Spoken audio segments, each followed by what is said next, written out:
Se alguém me ama, guardará a minha palavra, e meu Pai o amará, e a ele viremos, e nele estabeleceremos a nossa morada. Jesus continua falando aqui mais algumas coisas, fala da paz, mas eu quis parar aqui, porque a sensação que eu tenho da caminhada é que nós falamos que somos cristãos, mas nós não temos consciência do que isso significa. O que é ser cristão? Eu acho que a gente não tem a dimensão disso. Eu acho que a gente não tem dimensão do que significa isso que eu acabei de ler. Se alguém me ama, guardará a minha palavra, e meu Pai o amará. E a ele viremos, e nele estabeleceremos morada. O que significa isso? Vocês acabaram de ouvir. Que nós passamos a ter a nobreza de ser a morada da Trindade. Isso não é uma ilusão, não. Entender que Deus habita em mim como Ele habita em ti. Aquele Deus que eu acho que está longe, Ele está dentro de cada um de nós. Na nossa parte mais íntima, lá na nossa alma, habita a Trindade. Então, como é que nós já caminhamos até hoje sem essa consciência? Então, a gente está sempre fora. Vocês ficam me olhando com essa carinha assustada, né? Mas que dia que ele chegou, filho, que eu não estou sabendo? No dia do nosso batismo. Então, Deus habita em nós pela graça. Quem que pode expulsar Deus de dentro do seu coração? Dentro da sua alma? Quem que pode expulsar? Hã? Não tenha medo, nós somos irmãos, nós estamos aprendendo junto. Nós temos que encontrar todo mundo no céu, nossa caminhada é para ir embora para o céu. Quem tira Deus de dentro de nós? O pecado. O pecado expulsa Deus de nós. Então, isso é muito e muito sério. Deus escolheu o nosso coração para Ele habitar. Então, a partir do batismo, vocês imaginem, essa história de amor de Deus conosco é uma coisa tão louca. Esse amor dele é algo para a gente pensar e pensar e pensar. Que Deus, por amor, antes de criar o mundo, Ele nos criou. Um dia vocês vão entender tudo isso. Ele nos criou. Então vocês têm que pensar que nós somos resultado de uma escolha de Deus. E nada é mais livre nesse mundo que essa liberdade da escolha. Imagina, entre tantas possibilidades de existência, Ele quis eu, Ele quis você. Só isso já é para a gente se sentir completamente diferente do mundo. Fala, eu sou uma escolha. Eu sou alguém que Ele amou. Não, que Ele ama. Eu sou fruto de um desejo de Deus. Ele me quis. Imagina. E Ele habita, Deus nos criou. E no projeto uma das coisas mais encantadoras, que é esse projeto de salvação, que Ele fez, cada vida aqui dentro tem um propósito. Cada um de nós tem um papel na salvação. Não só Jesus, não só Nossa Senhora, não só os santos, mas cada um. Filho, mas minha vida é insignificante, mas é isso mesmo que é para ser. É assim. Às vezes a gente quer ser um holofote, Deus quer um pau de fósforo, não é assim mesmo, não tem problema não, é o que Ele quiser. Então tem que prestar atenção nisso. Eu tenho um papel na salvação, você tem um papel, e ninguém vai fazer o papel do outro. Guardem isso. Então Deus nos cria, e Ele faz esse projeto de salvação, que é uma coisa, é esse amor enlouquecedor de Deus. Se a gente parar e pensar, Deus nos criou para viver com Ele. O homem peca, e Deus faz esse projeto de buscar. Que se Deus não tivesse feito esse projeto de buscar, a gente não teria conhecido essa doçura chamada Jesus. Deixa eu pensar nisso. Mas eu fico pensando, minha vida sem Ele, que tristeza que ia ser, que minha vida é uma emoção com Ele. Sem Ele eu ia morrer de tristeza. Eu não ia conseguir imaginar isso. A gente não teria Ele, não teria. Presta atenção, os anjos pecaram. Lúcifer era um anjo. E Deus não perdoou. E Deus não buscou eles de volta. E por que Deus nos busca? Por que Ele fez esse movimento todo no céu para buscar a mim, a você, a cada um de nós? Quando Ele sonhou, não, Ele sabia e participava de cada coisa nossa. Quando Jesus nasceu, Ele nasceu por mim, Ele nasceu por você. Lá no presépio, Ele já devia pensar em nós. Quando Jesus trabalhava como criança com o pai dele, como adolescente, que a gente tem que lembrar que Ele foi o lado humano. E Jesus viveu o lado humano para santificar a nossa humanidade. E Ele trabalhou, porque Ele já sabia que eu ia trabalhar loucamente. Ele tinha que santificar o trabalho. Ai, que não é de chorar. E Ele santificou o trabalho por mim e por ti. Isso é de encantar esse amor de Deus e de deixar a gente de boca aberta. Que cada coisa que Ele fez foi pensando em cada um de nós exclusivamente. Ele pensou em cada um, em cada uma, Ele pensou. Na cruz, em cada coisa que Ele sofreu por amor. Para que um dia a gente estivesse junto com Ele. É uma coisa louca. E por causa de tudo isso, né, quando Deus nos cria para nos buscar de volta, para estar perto de nós outra vez, por isso que Ele tinha que voltar. Ele vem e estabelece morada a partir do batismo. Mas é tão maravilhoso que Deus passou a habitar em nós. E é uma das coisas que, depois do amor de Deus, uma das coisas que mais me encanta e me deixa perplexa é a paciência de Deus. Porque Ele fica esperando o momento que nós vamos despertar para essa presença em nós. Há um psiquiatra, claro que eu vou esquecer o nome, que diz que a grande maioria do mundo morre sem ter consciência daquilo que é. Ainda bem que nós não somos dessa parte. Nós temos consciência do outro lado. Que em Deus habita em mim. Quando eu escuto, eu fiquei parada nessa frase, é por isso que eu fiquei só com ela. Nós viremos a Ele e estabeleceremos morada. Ele não vai dar uma passadinha, não. Veio para ficar. E sabe o que é uma coisa maravilhosa?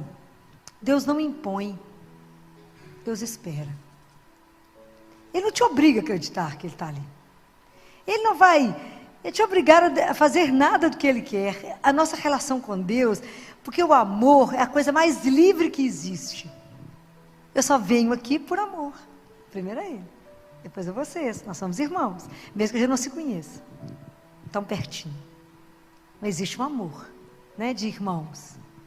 Então prestem atenção. Deus vem para poder habitar em nós. Então há tantas coisas lindas que diz que quando a gente nasceu, que Deus Pai, Ele se curvou sobre o berço para nos observar, para enamorar, para pensar que momento Ele poderia habitar em nós. Isso é uma coisa louca, né? A alguns santos Ele permitiu que sentissem a presença dEle vivo. A Santa Margarida, por exemplo, foi uma das que sabia e que sentia especialmente a presença de Jesus. E Jesus falava com ela: o seu coração é aonde eu repouso nesse mundo. Pode imaginar essa conversa. Há um outro santo que eu esqueci o nome, que hoje ele conversava com o anjo da guarda dele. O anjo da guarda dele falou com ele assim: crava os olhos no seu peito e verás quem habita em ti.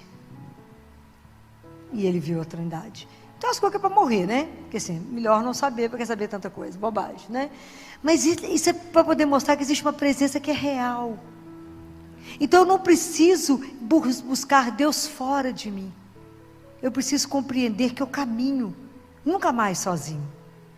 Mas com Deus eu tenho que me sentir abraçada, eu tenho que me sentir acolhida, eu tenho que me sentir sendo acompanhada.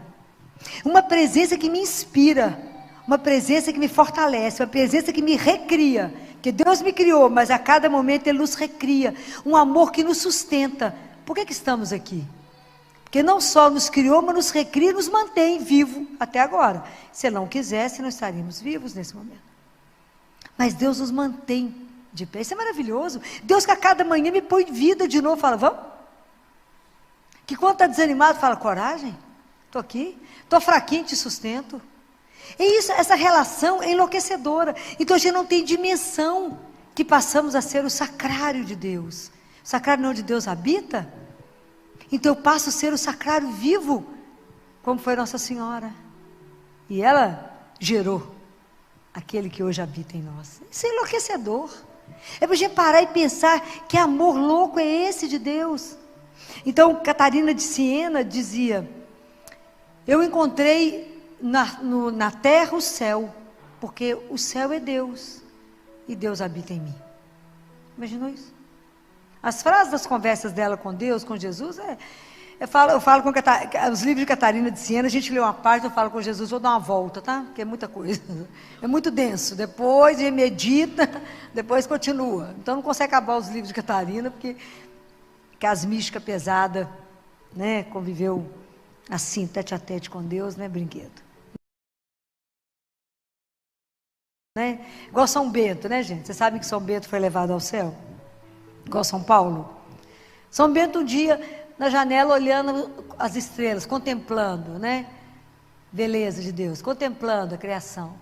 E ele percebe que o coração dele foi dilatando, dilatando, ele foi elevado aos céus. Eu fico imaginando isso. Foi, viu o que viu, voltou. Diz que nunca mais foi normal. Mas quem vai ser normal depois disso? Tem jeito de ser normal? Ué? Diz que vivia aéreo. Claro, não vivia aqui não, andava aqui, mas estava aqui não. Ué. Depois que você viu o que viu, como é que fica normal? A gente já não é muito certinho, né? Depois que vê as coisas todas. Olha que coisa espetacular, gente. São Bento fez mais de 900 mosteiros no mundo. Aquela regra dele, que não tem lógica um homem daquele, foi elevado ao céu, como Paulo foi. Por quê? Porque essa realidade é real. E o mundo, o espírito, falou, mas você está falando que Deus habita em mim? Sinto nada, nem eu. Mas você sente a sua circulação? Você sente a sua digestão? A sua respiração? Se eu falar com você assim, respira. Se você não falar, você não percebe que você respira. Você não percebe que o seu coração bate, eu não sei o que fala. Escuta seu coração. Escuta, veja, vou ver a sua pressão. Não. Mas não está acontecendo? Deus está em nós. E a gente não percebe. É maravilhoso. O mundo espiritual é muito mais real do que eu estou vendo aqui agora. Outro dia eu fiz isso lá no CT e quase matei o povo. De repente eu parei a discussão assim e falei, eu queria falar com vocês que o que a gente não está vendo nesse CT é maior que o que a gente está vendo. Hein, Filó? Falei, larga para lá. Que eu entendeu, que não entendeu, fica por isso mesmo. Vocês podem imaginar o tanto de ajuda que a gente tem? Deixa para lá. Se vocês não estão percebendo que a gente, tudo que nos cerca, fica imaginando o que nos cerca nesse momento. O mundo espiritual que a gente não vê, ele é real. Real. Isso é maravilhoso saber que somos acompanhados. É maravilhoso compreender isso. Filó, mas eu não sinto também não. Eu prefiro não sentir, deixa do jeito que está, porque pode, né, impedir. Mas a gente começa a prestar atenção naquilo que conversa conosco, né? Naquilo que nos inspira. Nos inspira em ações, nos inspira em atitudes. Porque como é que é a minha resposta diante de uma consciência dessa? Como é que eu caminho a partir do momento que eu sei que eu sou o sacrário de Deus? Eu sou o céu de Deus. Onde eu sou o céu, Deus habita aqui, como Deus habita em ti. Então a partir daí, presta atenção nas consequências disso. Se eu sei que Deus habita no outro, e tem pessoas que nunca mais, ninguém quer ter essa consciência. Mas se eu sei, eu tenho a consciência, como é que eu faço mal ao outro? Como é que eu vou trair o outro? Como é que eu vou matar o outro? Como é que eu vou roubar do outro? E aí segue todos os mandamentos. Como é que ficou fácil, não é? Aí eu passo a amar. É tão interessante porque aí eu passo a viver a consciência do amor que Ele pede. Como é que eu respondo a essa presença? Amando. O que Deus pede a cada um de nós? Deixa Deus agir em você. Deixa Ele aplainar, deixa Deus trabalhar dentro da sua alma, que a nossa alma tem que ser trabalhada, tem que ser lapidada. Nós ganhamos a vida, nós precisamos de conseguir ser filho do Altíssimo. Deixa a sua alma ser lapidada, então dá espaço a Deus para que trabalhe dentro de você. Para que Ele possa, essa semente que hoje Ele está semeando no seu coração, e cada vez que você escuta a palavra, é a semente que está sendo semeada, deixa Deus trabalhar, deixa Ele adubar a terra do seu coração, arar, adubar, deixa dessa semente crescer e dar fruto, e deixa Ele colher esse fruto. E que fruto é esse?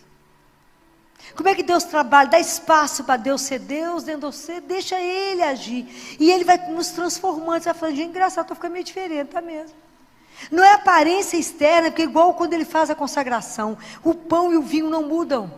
O que muda é a nossa essência. É o que diz Teresa de Ávila: dentro de nós tem um sol, que esse brilho não tem quem tira. Se vocês já leram as moradas de Teresa, que ela fala do castelo, das 7 moradas, o centro da morada é Deus, que nós vamos encontrar dentro de nós. Sai da superfície.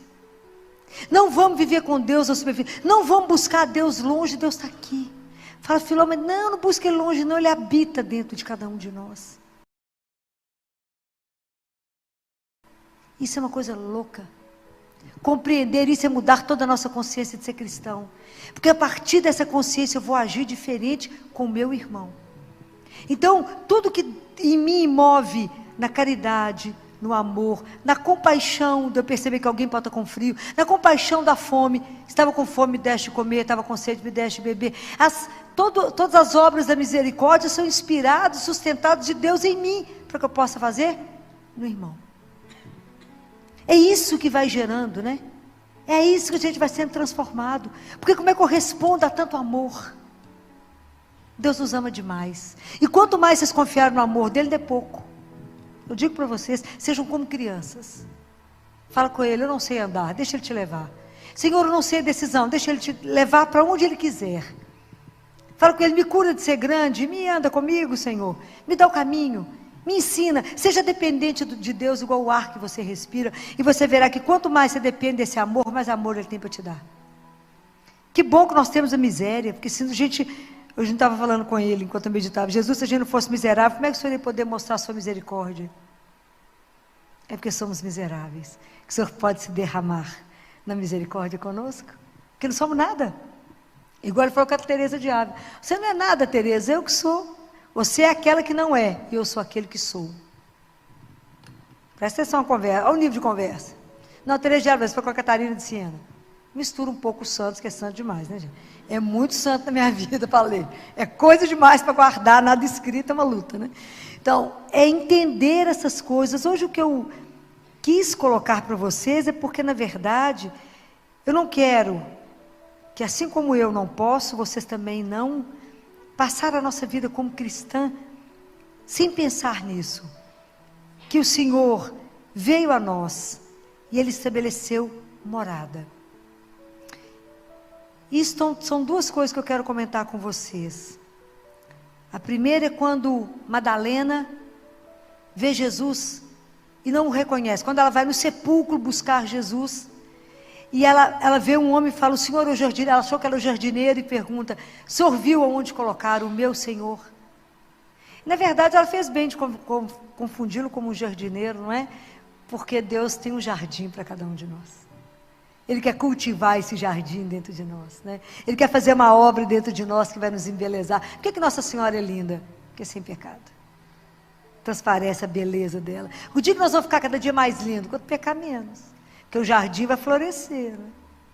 É isso que vai acontecer, não é?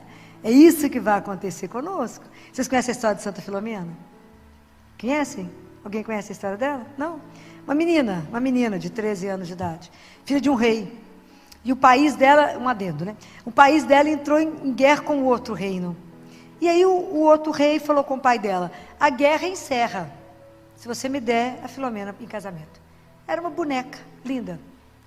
O pai dela falou, então tá fácil, a guerra acabou. Ela falou, não, tá não, é. Eu não vou casar com ele não. Por quê? Porque eu pertenço a Jesus. Pertenço à senhora. Vai casar com o rei. Um caso. E ela, então ela foi presa. No castelo do outro rei, o pai entregou, né? A guerra acabou, ela foi dada. Um caso. Então ela sofreu muito. E cada vez que ela tinha que ser apresentada ao rei, ela recebia visita de Nossa Senhora, que a embelezava. Cada vez que ela apresentava ele, ela estava mais bonita do que ele enlouquecia. E ela falou, no caso. Recusou tanto que ela foi condenada à morte. Então vocês observam o que tem na mão dela. Tem uma flecha, ela foi colocada numa parede e os arqueiros se colocaram para matá-la. A flecha voltou e matou os arqueiros e ela ficou firme. Cada vez que acontecia isso, mais conversão. O rei enfesado. Aí, presa de novo, tinha que voltar, o rei mudou de ideia. Não, senhor, não caso. Eu sou de Jesus. Já casei com ele, é meu. Um caso. Voltou, então pegaram, Filomena colocou uma corda no pescoço dela, para julgá-la no rio. Os anjos foram lá, pegaram ela, cortaram a corda, ela tem uma âncora na mão e tem uma flecha na mão. Por fim, o rei desistiu, cortou a cabeça dela. Então ela morreu com 13 anos de idade, porque ela se recusou a casar com o rei, e ela queria ser casada com Jesus. Não é linda a história dela? Linda, só adendo. Então, quando é muito assunto, né, gente? Quando eu vou lembrando assim, eu falo, gente, que tanto de assunto que eu tenho para falar com o povo, né? Um tanto de caso para contar para vocês. Porque vocês têm tempo de ler, né? Então eu conto para vocês o tanto de coisa que eu já li. Então, mas eu volto lá em Madalena, que estava lá no sepulcro procurando Jesus, e aí ela confunde Jesus com o jardineiro. E Jesus fala com ela, né? Madalena, onde você está indo buscar? Ela foi no sepulcro buscar aquele que não estava lá. E às vezes a gente vai buscar Deus onde Ele não se encontra. A gente busca Deus onde Ele não está. Não busca sua segurança nas coisas do mundo. Não faça Deus aquilo que não é Deus. Não busca sua segurança nas cartomantes, nas povos que lê qualquer coisa, porque cristão não lê horóscopo, lê a Bíblia. Não vá buscar as coisas de Deus onde ela não está. Não vai fazer trabalho, não vai fazer nada, não tem nada com isso. Nós cremos em um só. A nossa esperança tem um só nome, se chama Jesus. Se não resolver com Ele, não resolve com mais ninguém. Ele é o Senhor de todas as coisas. Então acalma as agonias da alma. Então, não busque fora. Jesus procura. Não, Deus nunca vai embora, a não ser pelo nosso pecado que a gente vai expulsá-lo. Mas tem uma outra imagem que Jesus, com toda delicadeza, nos ensina o que é isso. É a imagem da videira. Ele é a videira. Nós somos os ramos. O Espírito, essa seiva, circula em nós, porque Ele está em nós.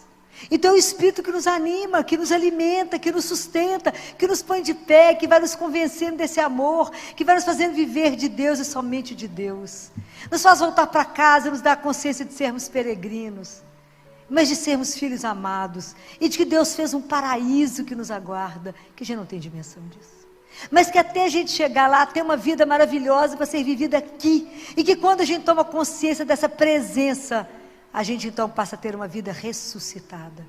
É aquilo que Jesus falou com Nicodemos. Necessário vos é nascer de novo, Nicodemos. Aí sim você vai ter uma vida a partir do Espírito. Mas Nicodemos fala, Senhor, mas eu vou nascer da carne? Não, Nicodemos. Nascer do Espírito. É tomar essa consciência espiritual. Tomar essa consciência que nós somos carne, mas Deus habita em cada um de nós. Por isso que eu nunca posso falar, e no CTI eu vivo corrigindo, quando as pessoas falam, pessoa está vegetando. Ninguém vegeta, porque cada um de nós há um mistério que Deus habita. Por isso cada um é sagrado. Por menos que a gente compreenda a vida do outro, mesmo que seja alguém numa cama, que não comunica, aquilo é sagrado, porque Deus está ali. É lindo demais, a gente não consegue compreender, não é muito mistério, mas é um mistério de amor. A única coisa que eu desejo que vocês entendam nessa noite, é que vocês são amados, mas é profundamente amados. E eu digo para vocês, usem e abusem desse amor. Não duvide do amor de Deus por você. Não duvide que Ele cuida de cada detalhe. Não duvide, nunca você será enganada. Nunca você será traída por esse amor. Qualquer coisa no mundo poderá te trair, menos a Trindade que em nós habita. Menos esse Deus de amor que quer nos aconchegar no coração dEle, nos ditar tanta coisa delícia no ouvido. Então comece a silenciar. Comece a voltar para ser como Nossa Senhora, né? Da interioridade, volta para dentro de você. Volte, nem se interiorize. Reconheça essa presença que em nós habita. Merece, não, ninguém merece, mas Ele falou que vai ficar. Maravilhoso, que fique mesmo. Para nos conduzir, para nos levar a lugares, a experiências que somente um Deus em nós pode realizar. Esse é esse Deus de amor, gente. Que coisa maravilhosa que é isso. É aquilo que nós vamos entender que Paulo falava. Não sou eu que vivo, mas é Deus que vive em mim. É isso que nós temos que chegar a viver. Essa consciência que a gente vai diminuindo para que Deus cresça. Quem falou isso? João Batista. É preciso que eu cresça e Deus e Jesus, que preciso que eu diminua para que Ele cresça. Então eu preciso que em mim vá diminuindo essas coisas, tanta vaidade, tanto ego, eu diminua e eu permita que o Senhor cresça em mim. Para que quem possa nos ver, veja Ele. Então, a última etapa, uma etapa é a gente ser o sacrário, a outra etapa é ser o céu. E a última etapa que Deus deseja nos transformar é no outro Cristo. Ele tem um caminho grande. Vamos deixar Deus trabalhar. Nele deseja que a gente seja um outro Cristo no mundo. Que nós estamos aqui para colocar esse reino para funcionar. Colocar tudo que Ele ditou, tudo que Ele falou, todo projeto de amor de Deus, depende de cada um de nós. Depende da nossa consciência que somos habitados. E a partir daí, agirmos. Vivermos somente de Deus, né? A gente vive de Deus, convosco, por Ele, com Ele e nele. Para que a gente possa ser para o outro a misericórdia, o amor, né? Revelar o outro. Fala que é ser o outro paráclito, né? Ajudar o outro, dar coragem, dar força, falar com ele. De pé, vamos lá, relembrar a ele. Quantas vezes alguém te trouxe a Deus? Te apresentou a Ele? E quantas vezes a gente precisa que o outro nos leve até Ele? Nos desperte essa consciência que somos o quê? O Filho amado. Então que Deus essa noite restaure em nós a nossa dignidade. Nos relembre que somos os filhos. E por isso temos uma dignidade. A partir daí temos uma consciência diferente para agir no mundo, porque somos habitados por aquele que é eterno. Por aquele que é o nosso Deus, o nosso Pai. Então, se Ele é o meu Pai, eu tenho que ter uma relação íntima. A intimidade exige presença. Por isso, Deus habita em nós. Eu não posso ser íntimo daquele que habita o céu, porque eu não conseguiria chegar até Ele. Mas eu posso ser íntimo daquele que caminha comigo. Eu posso dizer, só está aqui? Ele fala, está vendo isso? Me ajuda. É assim. É aquela relação pertinho de um Deus que caminha conosco, abraçado em cada um de nós. Que Deus nos permita, que Nossa Senhora interceda, para que cada um de nós, nessa noite, possa ganhar de Deus a graça da consciência de sermos habitados, né, de termos esse privilégio, de sermos habitados por esse Deus Trindade. Louvado seja o nome de nosso Senhor Jesus Cristo. Para sempre seja louvado.